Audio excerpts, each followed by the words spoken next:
A graça e a paz, queridos. Amém. Glória a Deus. O Senhor é bom, sua misericórdia dura para sempre, de geração em geração, a sua fidelidade.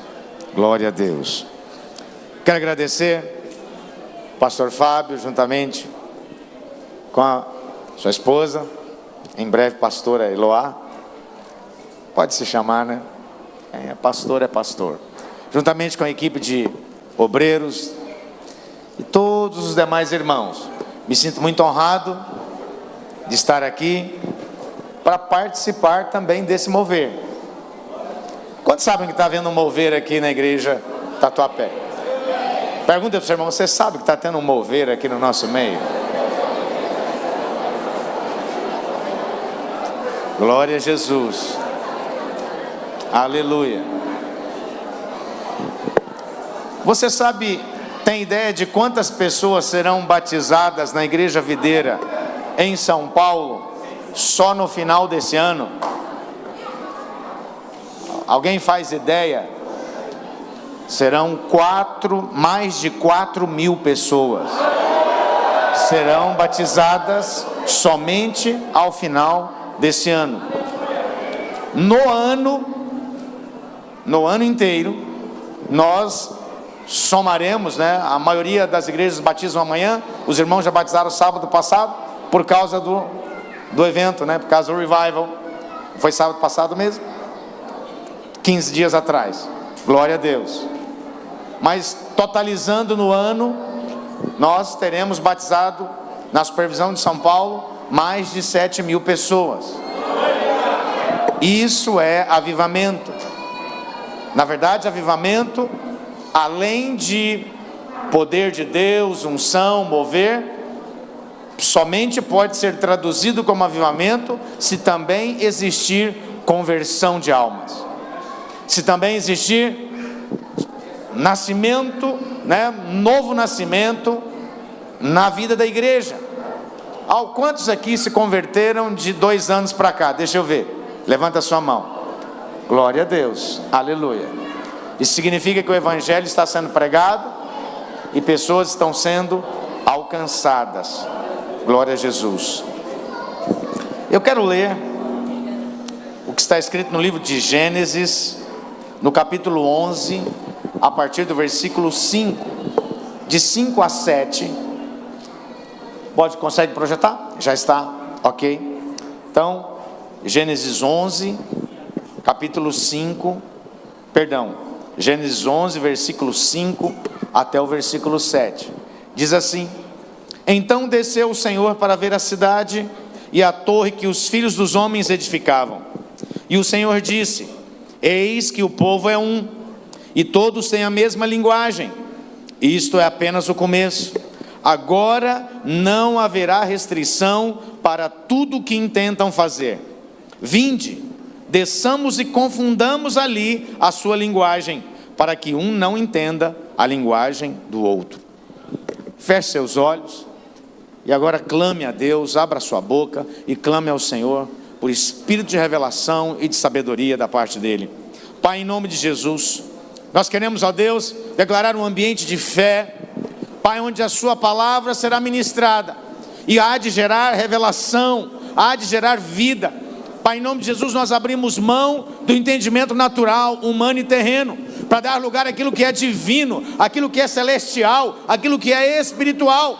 Em nome de Jesus, nós repreendemos toda resistência à palavra de Deus, cai por terra agora, e declaramos, ó Deus, corações ávidos, ouvidos abertos, para ouvir a tua palavra. Alguém pode dizer amém? Amém. Glória a Deus. O que acontece nesta passagem? É algo interessante, porque a palavra está dizendo que Deus, então, ele conversando, certamente ele devia estar conversando com Jesus e o Espírito Santo, porque os três são um, e ele disse: olha, vamos descer lá para ver o que esse povo está fazendo. E o interessante é que o povo que chamou a atenção de Deus não servia a Deus, eram ímpios, eles não temiam a Deus, Eles não estavam cultuando, não estavam invocando o nome de Deus, para que Deus pudesse então descer ali para ver o que eles estavam fazendo.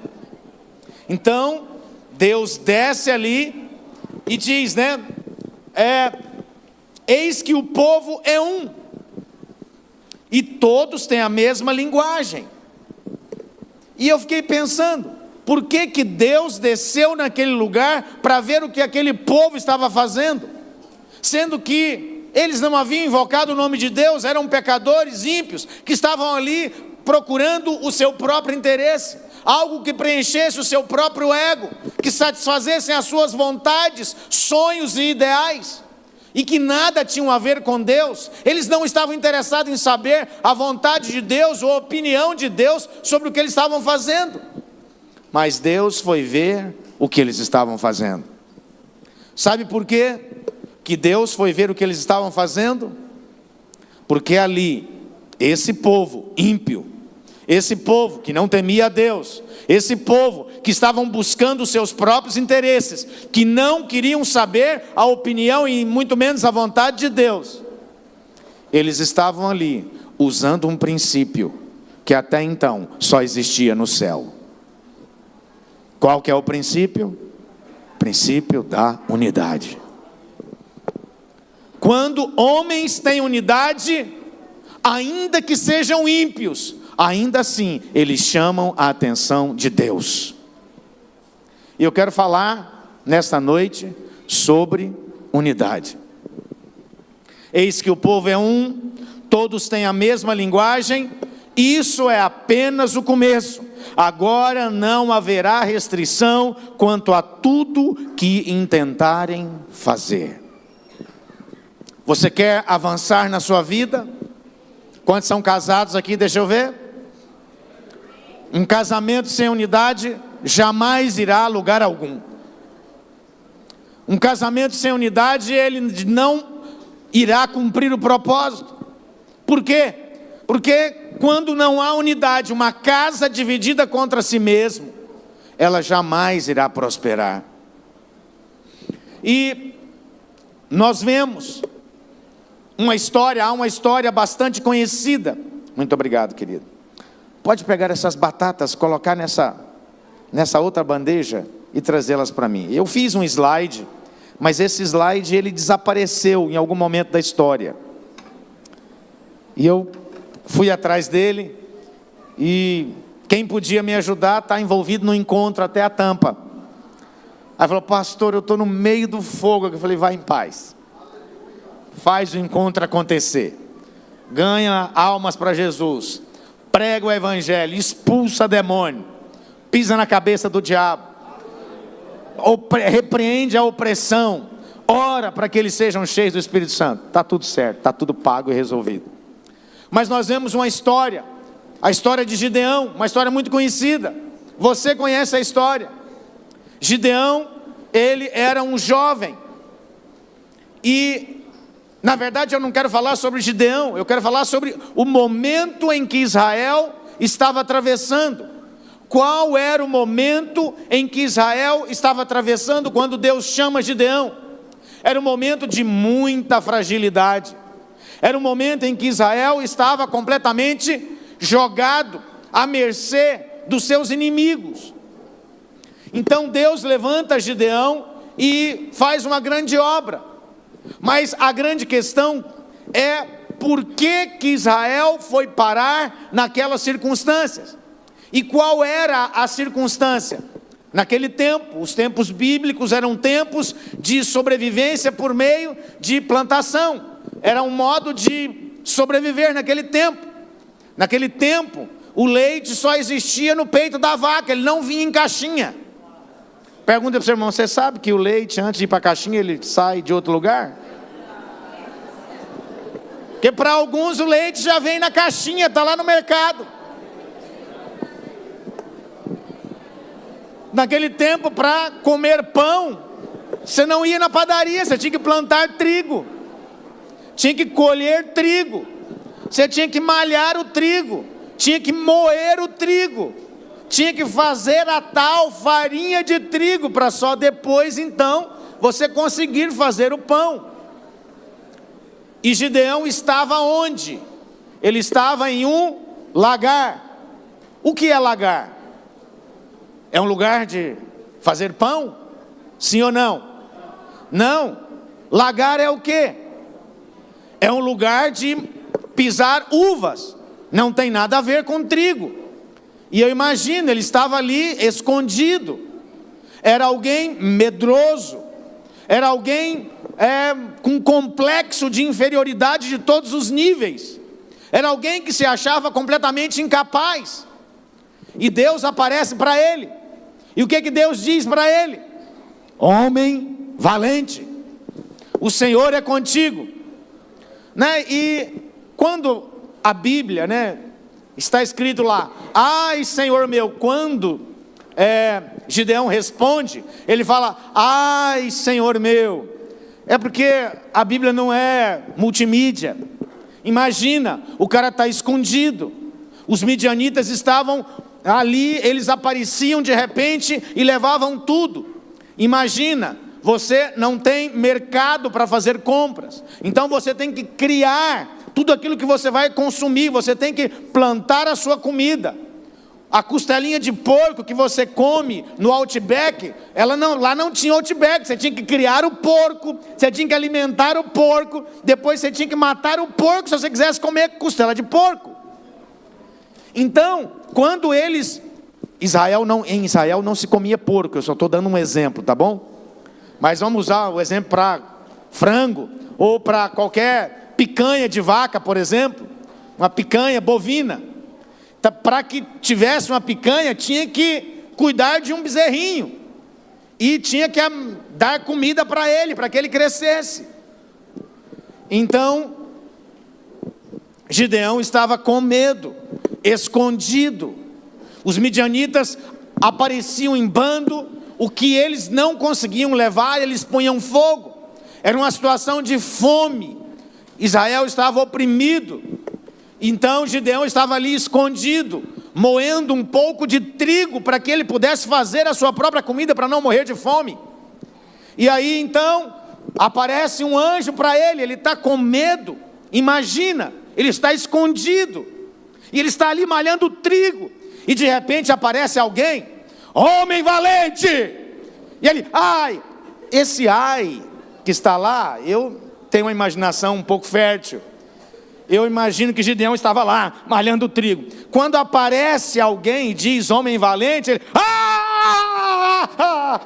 Senhor meu. Porque ele estava esperando que viesse alguém com a espada para cortar o seu pescoço. E de repente aparece um anjo, e ele não sabe se é anjo, ele nunca tinha visto anjo. Ele não sabe se é anjo, ele não sabe se é midianita, ele só sabe que o cara falou alguma coisa que era mais ou menos legal.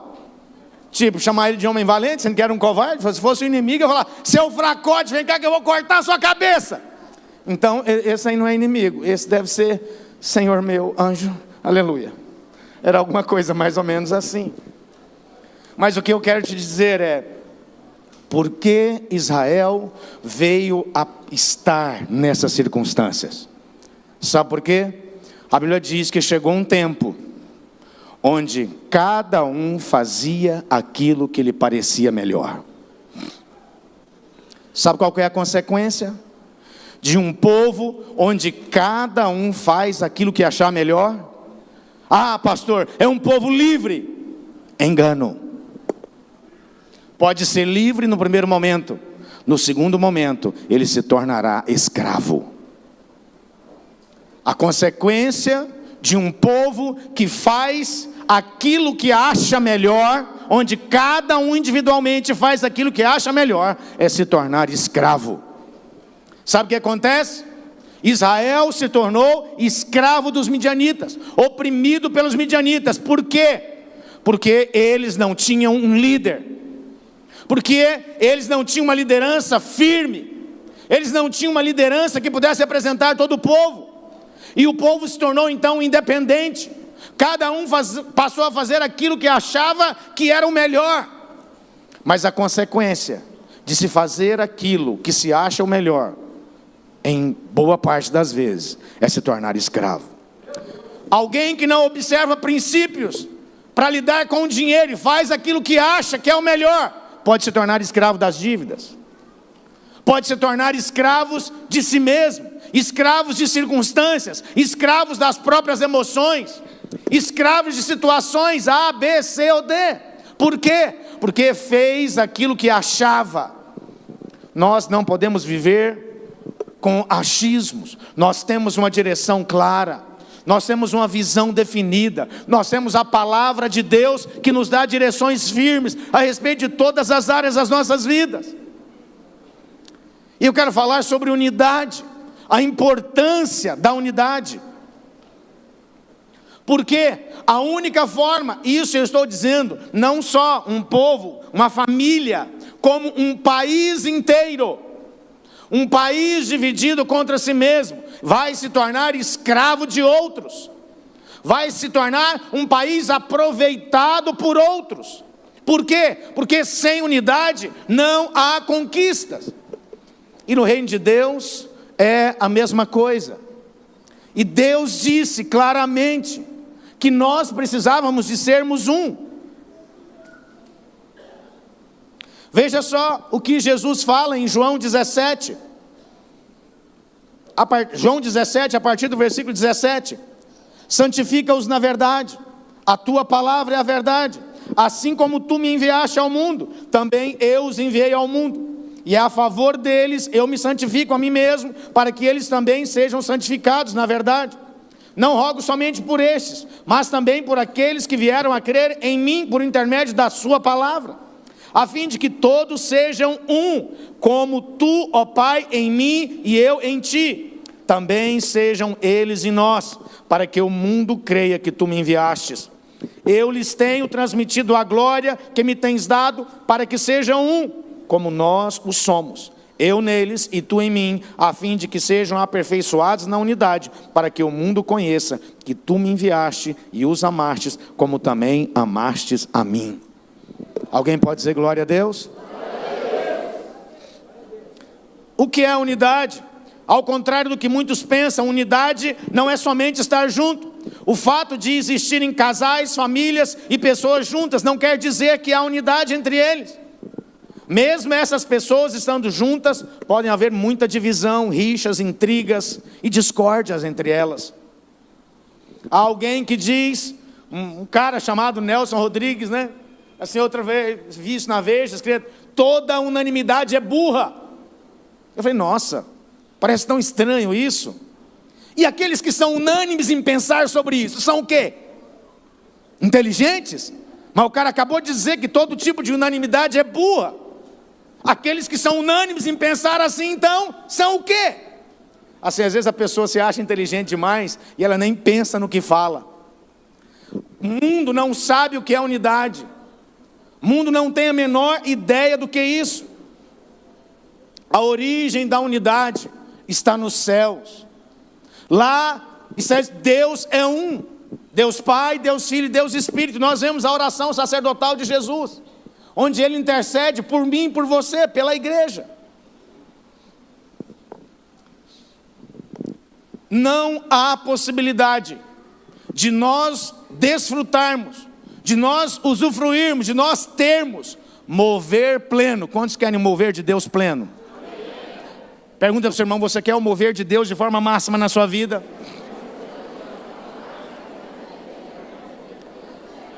Pergunta para ele, você sabe o que é o mover pleno de Deus?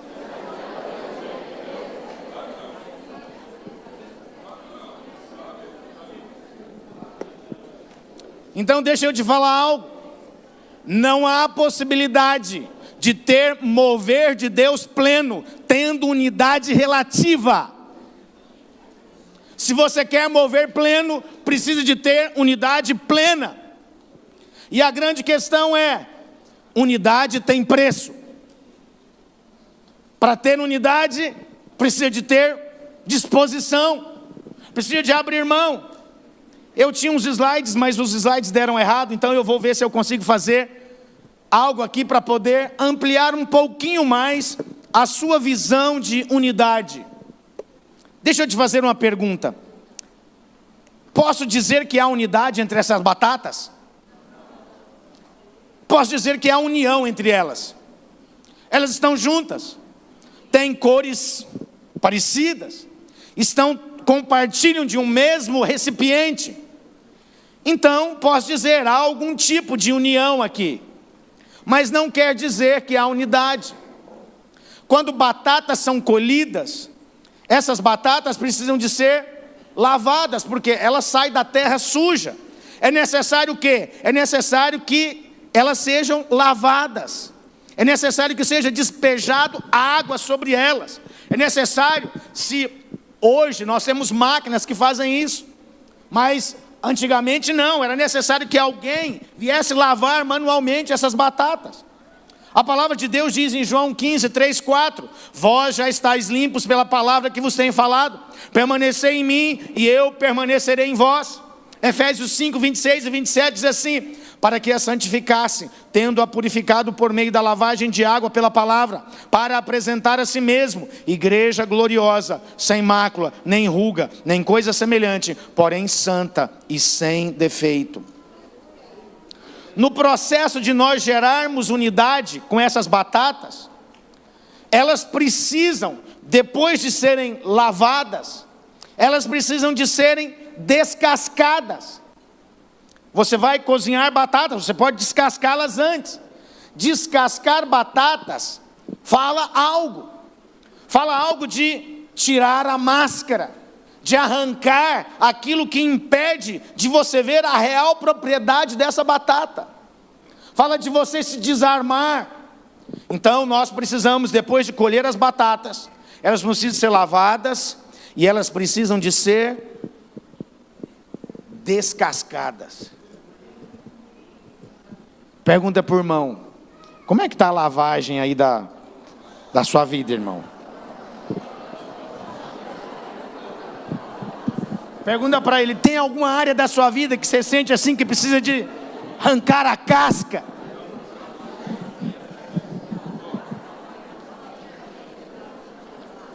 Então eu imagino que eu vou demorar bastante aqui, enquanto você pergunta. Mas pergunta para o outro, como é que está o processo? Já pergunta para ele, já teve alguma máscara na sua vida? Você já tentou parecer alguém que na verdade você não é? Você já tentou chegar na célula dizendo que estava tudo bem, mas na verdade estava tudo ruim? Sabe qual que é o nome disso, irmão? O nome disso é máscara. Precisa de descascar para arrancar a máscara. Se não descascar, não vai. E descascar significa abrir mão. Abrir mão de quê? Abrir mão daquilo que são as suas prerrogativas. Se não tivermos, pergunta para o seu irmão, você quer usufruir mesmo de mover pleno? Pergunta para ele, você está disposto mesmo? Fala para ele, é que o negócio vai piorar agora, vai piorar muito.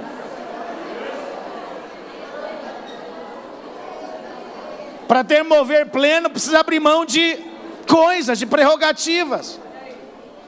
Na verdade, a palavra sinceridade, ela vem da origem, que era de sincera, é sem cera.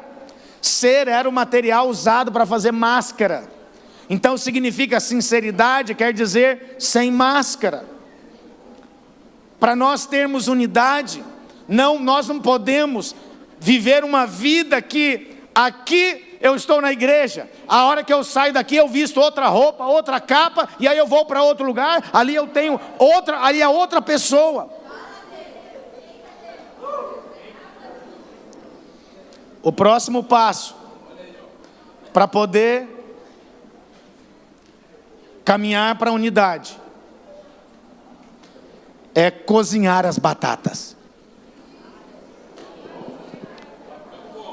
O que precisa para cozinhar a batata? Precisa fogo. Fala para o seu irmão aí, pergunta para ele, como é que está o fogo de Deus aí na sua vida? Sem fogo não vai para lugar nenhum. Sem fogo não tem possibilidade de gerar unidade. Presta atenção. Não é o fogo que gera unidade, ele está no caminho para que a unidade seja gerada. E quando você coloca fogo numa panela e tampa, e é aquela panela que tem aquela borrachinha, sabe como é?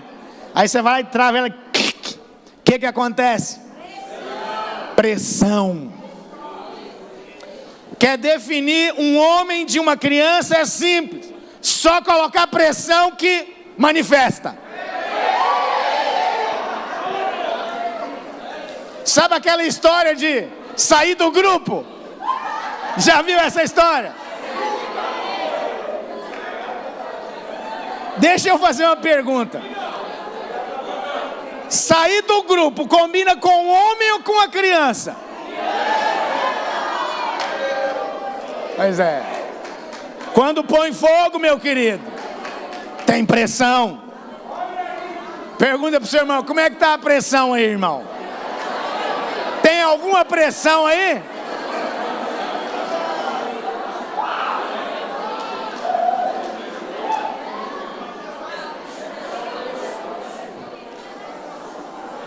Tem alguém aqui que está dando para escutar o barulho.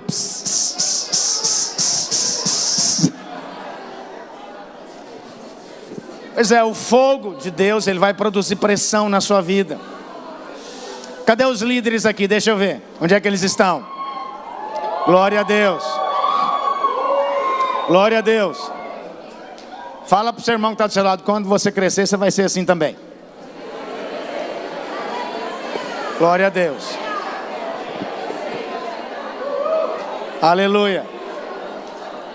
Deus te chamou para liderar.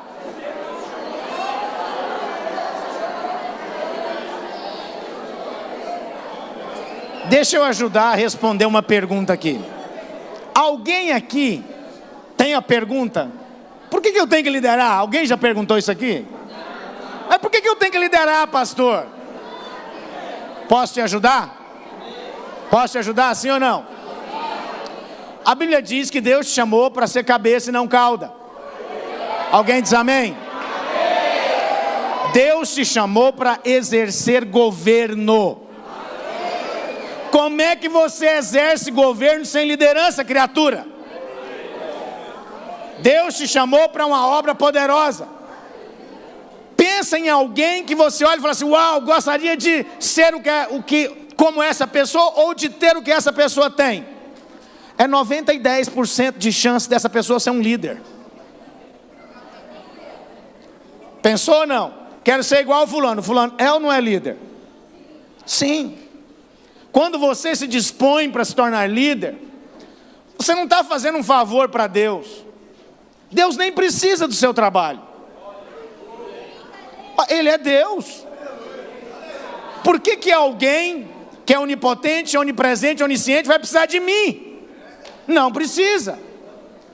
Mas e por que então que Ele insiste em me envolver nas coisas dEle? É por causa de mim, não é por causa dEle. Você se torna líder, é por sua causa. Quantos aqui teriam os casamentos destruídos, estariam separados se não tivessem entrado na liderança? Liderança é a porta do crescimento, de prosperar, de permanecer, de persistir. Deixa eu te dar um exemplo. Quantos aqui são anfitriões? Deixa eu ver. Glória a Jesus, aleluia. Deixa eu te dar um exemplo para você saber só o que acontece com o anfitrião. Porque olha, quantos aqui creem piamente que Deus tem uma obra poderosa para fazer na sua vida? Diga amém. Quem não crê precisa de oração. Vem aqui no final, nós vamos orar por você, porque Deus tem algo poderoso para fazer na sua vida. Alguém diz amém? Só que Deus trabalha com a sua resposta, sim ou não? Sim. Deus tem um caminho para você andar.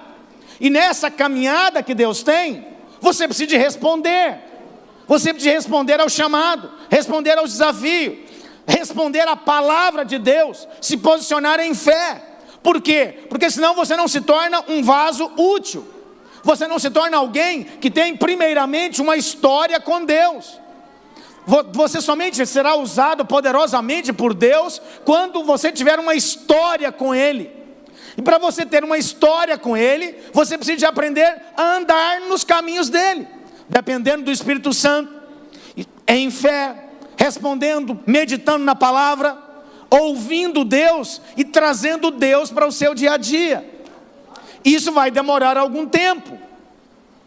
Quando você se dispõe a exercer algum tipo de liderança na casa de Deus, esse tempo que poderia ser de 2, 5, 10, 15 anos, ele é muito abreviado.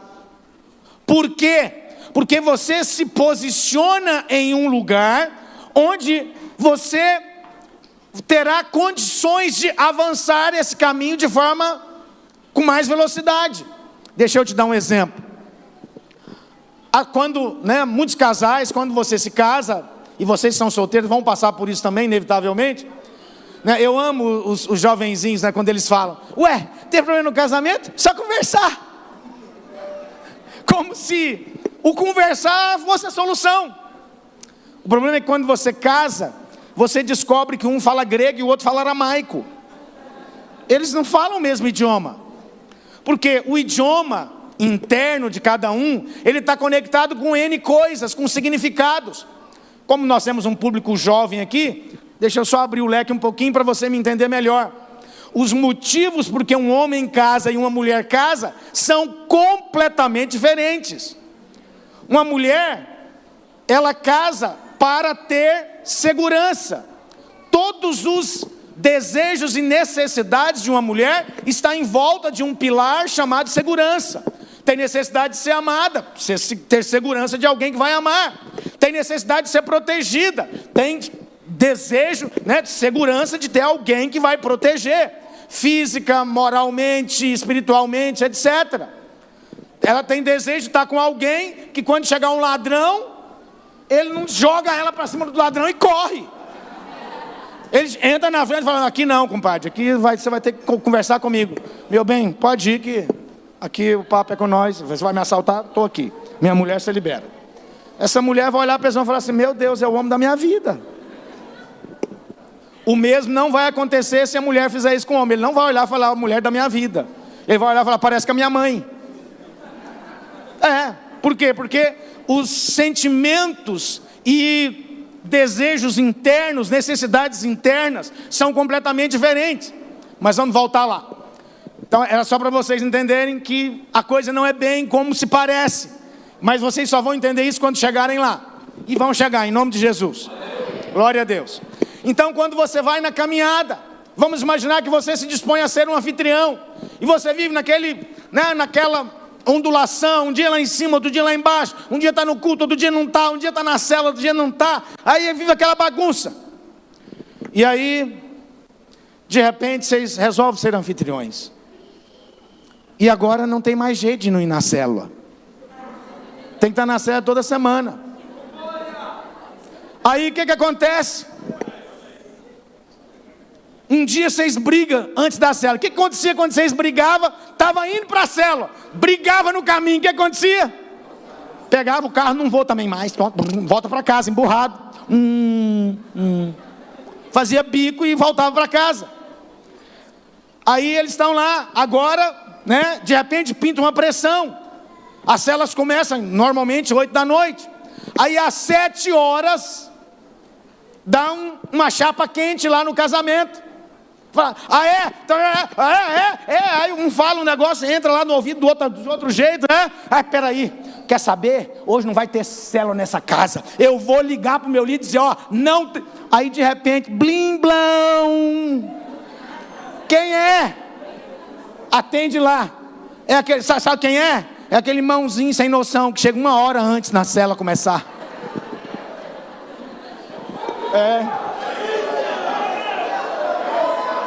Na verdade, é um irmão sem noção, mas é um anjo de Deus enviado. A providência divina enviada. Com os jovens do mesmo jeito. Briga lá com a mãe, com o pai, com a avó, com o irmão, com a tia. E aí já ia ligar para cancelar a célula. De repente, a hora que ele pega no telefone, entra 3 lá na casa dele, lá que chegou para a célula. Aí lá no casamento chega um irmãozinho, sem noção, Aquele, né? Aquele irmãozinho, você sabe como é que é. Toda célula tem um. Glória a Deus, aleluia por isso. E aí, ele chega, você vai lá, atende a porta. Pois não, entra, que bom que você veio. Aí, o irmãozinho está de costas, olha para ele e fala assim. Aí chega um, chega outro, aí faz a célula. Aí de repente eles já esqueceram. Mas quer saber, aí o líder não está sabendo de nada, vem cá, nós queremos orar por esse anfitrião, por esse casal. Aqui é lugar de Deus, é casa de Deus, mover de Deus. Está repreendido todo mal, sai demônio! E aí acaba a célula, aí fica a benção, meu bem, me perdoa, olha só, isso aqui que eu fiz.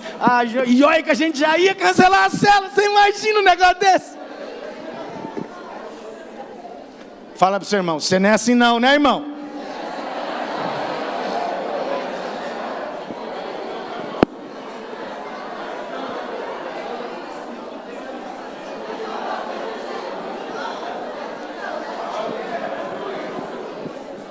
Então vamos lá, volta para cá. No caminho da unidade, considerando as batatas, a gente precisa de colher as batatas, lavar as batatas, depois descascar as batatas, arrancar tudo daquilo que não procede, abrir mão. E aí depois você precisa pôr a batata no fogo. Fogo produz calor, calor produz pressão, chapa quente, situações que você fala, meu Deus, e agora?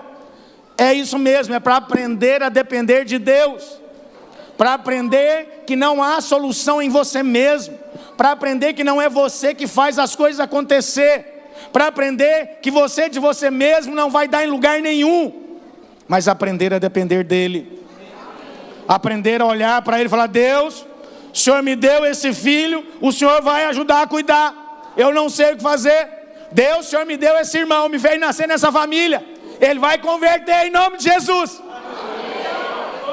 Vocês sabem como é que é irmão, né? Você vai chegar lá, o revival, sai daqui, oh, aleluia. Vai ser assim ou não vai? Fala amém. Aí você vai chegar lá na sua casa, às vezes o irmão não é crente, não veio no revival, está carnal ainda. Aí você chega lá nas alturas, quase voando. Aí ele olha para você e fala, tá leve demais para o meu gosto. E ele te conhece ou não? Ele sabe exatamente aquilo que aperta em você, que você já quer, o espírito do Bruce Lee manifesta na hora.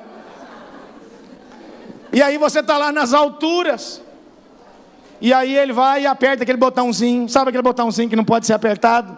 Que se apertar você, ó, pum. Aí ele vai lá e pim.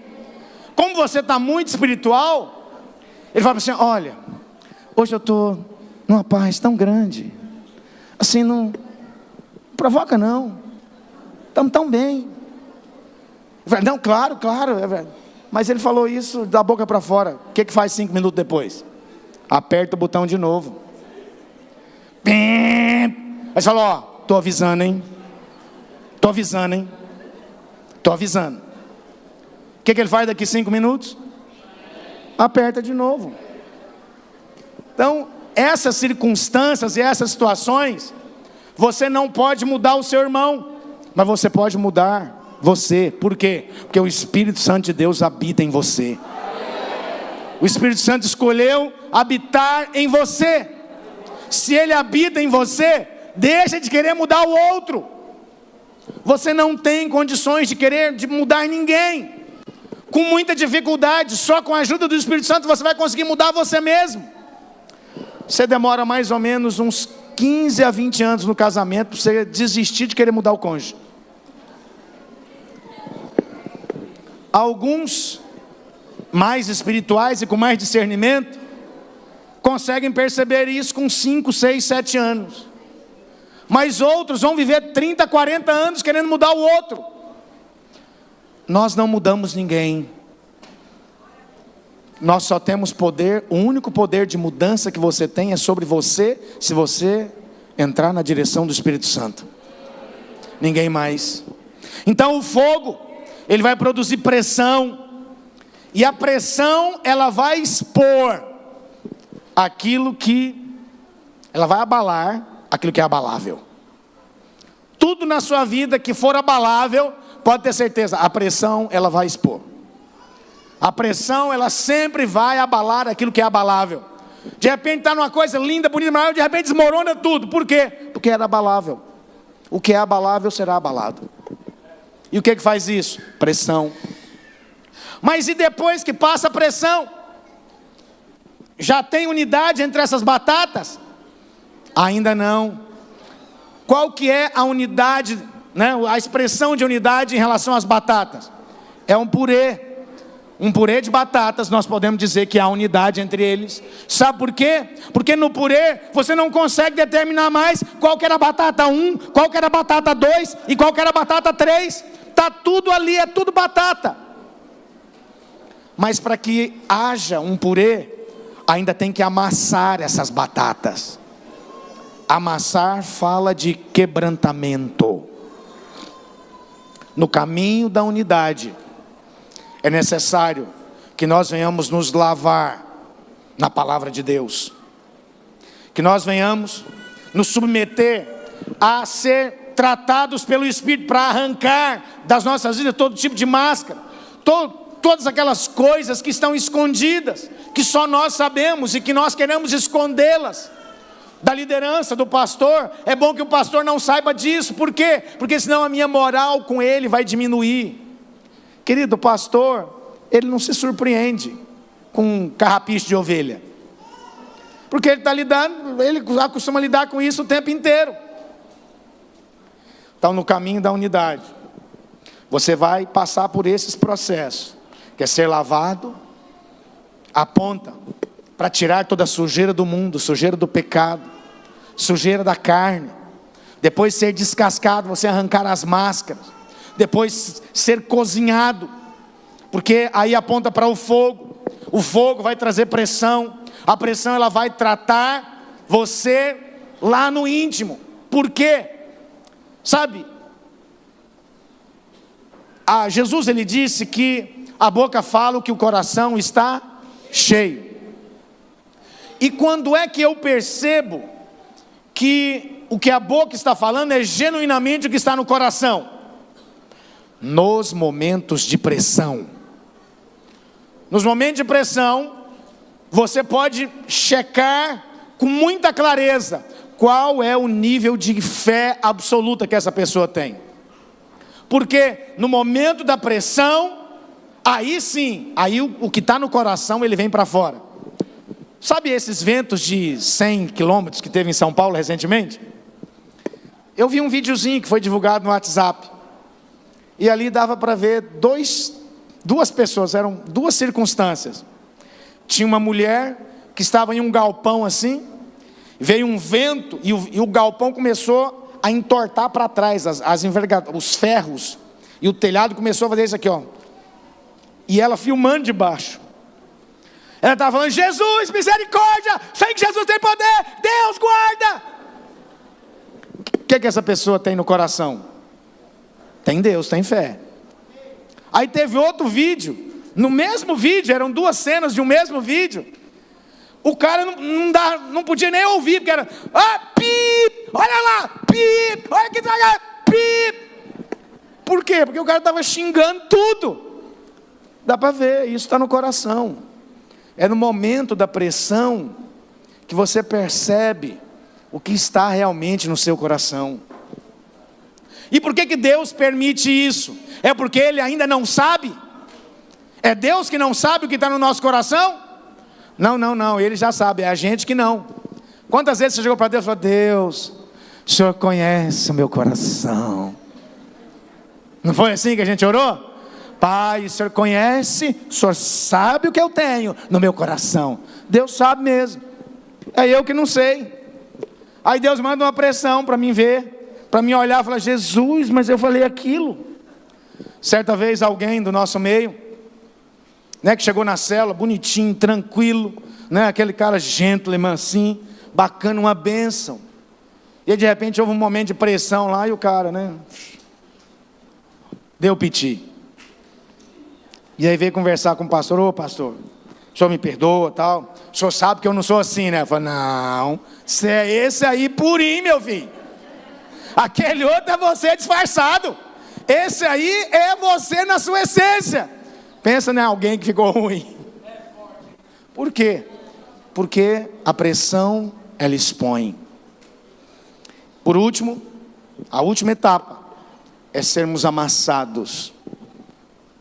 Nos deixar amassar. Isso fala de quebrantamento. Isso fala de não se importar mais com circunstâncias diversas. Mas o final disso é glorioso. Quando nós temos unidade, nós vamos usufruir de Deus coisas que jamais usufruímos. Eu vejo isso acontecendo no Tatuapé. Pastor, como é que o senhor sabe sem estar aqui? Porque eu acompanho o pastor. Eu percebo coisas acontecendo na igreja, porque tem coisas que acontecem somente quando há unidade. Unidade significa, tem um povo abrindo mão de si mesmo, tem um povo abrindo mão das suas prerrogativas. Para quê? Para se deixar ser conduzido. Porque um povo sem liderança, o caminho dele é se tornar escravo. E como falei, escravo das circunstâncias, escravo de si mesmo, escravo de N situações. Mas quando você anda nesse caminho, você vai obter mover pleno da parte de Deus. Quando tem mover, as coisas funcionam, a igreja funciona, o encontro é uma benção. Você sai daqui, às vezes até cansado, chega lá, fica mais cansado ainda. É ou não é? É ou não é? Só o jovem não cansa, né? O jovem chega lá, passa a noite inteira, né, no mover lá, lavando vasilha, cantando. Mas alguém da nossa idade aqui fica uma noite sem dormir, meu querido, 3 dias depois para entrar em órbita de novo. Aí você volta de lá impactado no espírito, na alma e no corpo.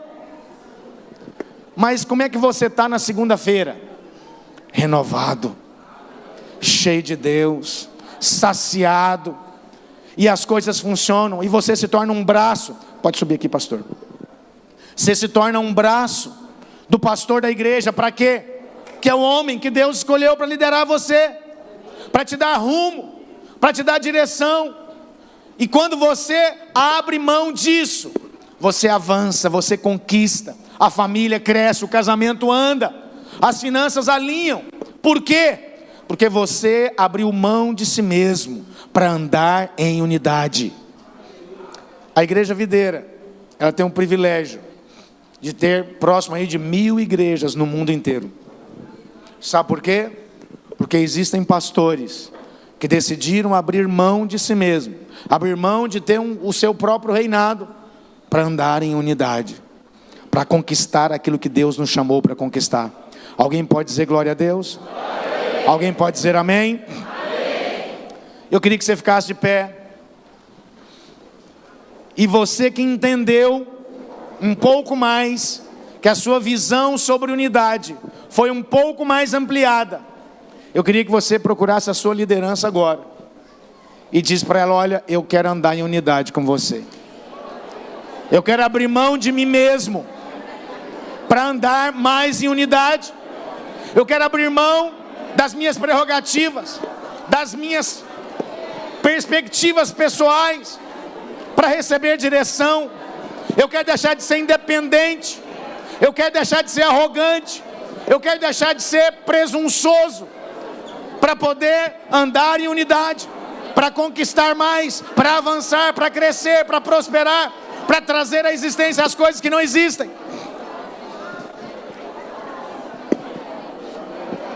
Os jovens também, procura a sua liderança, fala para ele: me ajuda, eu preciso da sua ajuda. Fala para ele: não desiste de mim. Talvez você precise pedir perdão, porque é independente demais.